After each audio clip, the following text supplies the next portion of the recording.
Hey guys, Corey from the Pit here. Welcome to today's episode of the Daily Pit. We're going to be talking about the anabolic window. Now guys, if you've ever picked up a muscle magazine or been in those buzz crowds, you would have heard this term of the anabolic window. And what it refers to, guys, is that there's a magic period post-workout that you need to get your protein in because you're in that anabolic window. Now generally what it means, you'll hear, oh yeah, you've only got 20 or 30 minutes. If you don't get your protein in between that 20-30 minutes, then it's useless, it's not worth it, you've missed your anabolic window. Now guys, the anabolic window is essentially a myth. Okay, there is not a dead set time limit where that window closes and it becomes, obsolete to take in any protein. Now, where the notion does come from is the fact that after you train, your body is in a depleted position where it wants to soak up nutrients, okay? The idea behind it is that your body wants to return to homeostasis, wants to return to its balanced levels as fast as possible. Now, if you're training correctly, you're depleting muscle glycogen, you're in a more insulin sensitive position, you're draining certain nutrients out of the body.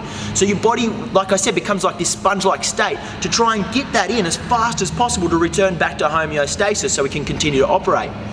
Now, going back to the anabolic window sort of period of this, obviously, there are going to be benefits of getting those nutrients in faster to return, to get that return positive gains. But to say that there's a dead set time limit on it, that's the incorrect sort of part of it, guys, because you could go into the gym and you could train, very lackluster and have a very average sort of workout. Might not even create a depletion where your body's going to be in that environment to take up nutrients at a higher rate. Where if you come in and you tear the gym apart, you've turned up and you are working your butt off, guys, and you're making those solid workouts, and it's a very high intensity sort of training session. You may be in that environment for an extended period of time. You'd be able to take in a lot of nutrients and your body will be starving for them. So it's going to be that balance. So to turn around and say that, you've got a 20-minute anabolic window where, if you don't get your protein in that time frame, it's complete rubbish.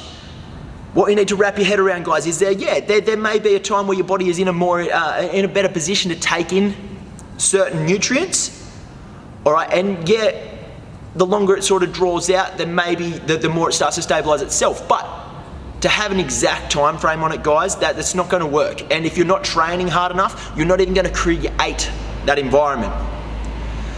So the idea behind it, guys, get into the gym, tear it apart, keep the intensity high, and then when you can, get your next lot of fuel in to start to replenish what you've just diminished from training. If we can do that, guys, we're going to be in a great sort of environment to recover, to develop, and to grow. And at the end of the day, that's what we're looking at doing with our training and our post-workout nutrition. If you do need a hand with it, guys, you want to ask any questions, throw them in the comment section below. Otherwise, we'll catch you next time.